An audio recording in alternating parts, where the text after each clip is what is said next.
Pasca usul pemakzulan Gibran Rakabuming Raka sebagai wakil presiden oleh Forum Purnawirawan TNI, banyak yang menilai hubungan Prabowo dan Gibran dikabarkan retak. Namun seakan menepis itu semua, Prabowo Subianto kerap tampil bersama saat rapat dengan para menteri. Simak informasi selengkapnya di Voy hari ini.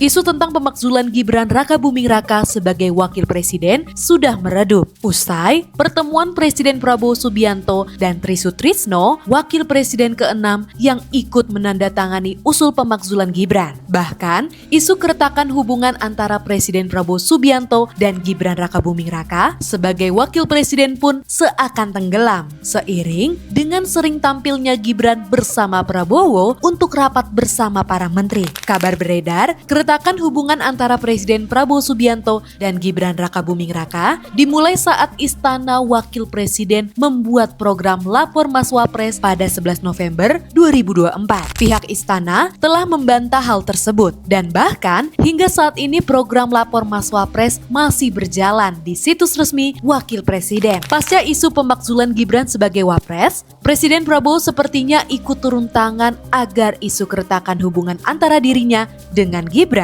tidak lantas menjadi pemicu adanya isu baru pemakzulan Gibran sebagai wakil presiden. Presiden Prabowo Subianto mungkin saja punya pemikiran ragam potensi adanya konflik politik jika memang isu tersebut semakin tidak terbendung dan cenderung liar beredar di masyarakat. Bukan bicara, namun Presiden Prabowo Subianto terlihat ingin menyelesaikan isu terkait pemakzulan Gibran yang disertai dengan isu kerenggangan hubungannya dengan Gibran melalui cara yang lebih cenderung pada tindakan nyata daripada sibuk mengklarifikasi. Seperti pertemuannya dengan Tri Sutrisno dalam acara Halal Bihalal Purnawirawan TNI beberapa waktu lalu, serta kerap munculnya Wapres Gibran Rakabuming Raka di sejumlah rapat penting, seakan ingin menepis dua isu yang tengah hangat diberitakan tersebut. Tapi ada satu hal menurut saya memang dengan adanya isu pemakzulan ini nampaknya Wapres Gibran berusaha keras sekali untuk men-scaling up citra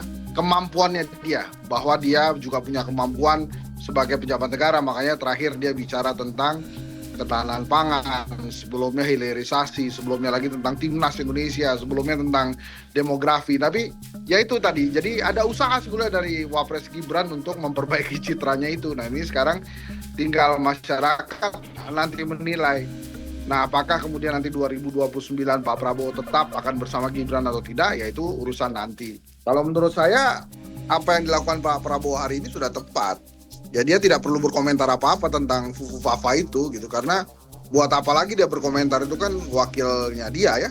Ya yang paling ya kita lihat secara kasat mata mungkin Pak Prabowo sudah mulai mengatur kapan Gibran harus tampil, kapan Gibran harus ada dan lain-lain. Tapi kan secara undang-undang dasar jadi wapres itu jabatan paling enak di Indonesia. Kalau presiden yang nggak minta dia tampil ya emang sah itu menurut undang-undang gitu jadinya. Ya kalau udah sah. Tapi kan saya sempat juga berseloroh kira-kira mungkin nggak Mas Gibran mundur di tengah jalan gitu. Kalau menurut saya sih kecil kemungkinannya. Dan siapa kira-kira yang paling kecewa kalau seorang Gibran mengundurkan diri dari wapres? Wah itu macam-macam kan, ada yang bilang Pak Jokowi, ada yang bilang Bu Iriana. Tapi kalau menurut saya sih, yang paling kecewa kalau Mas Gibran mundur jadi wapres itu Anwar Usman, pamannya. Kan dia udah pasang badan berkali-kali itu ya. Waduh kalau sampai mundur pasti kecewa banget. Mungkinkah isu tentang kerenggangan hubungan Prabowo Gibran dan isu pemakzulan Gibran akan muncul kembali?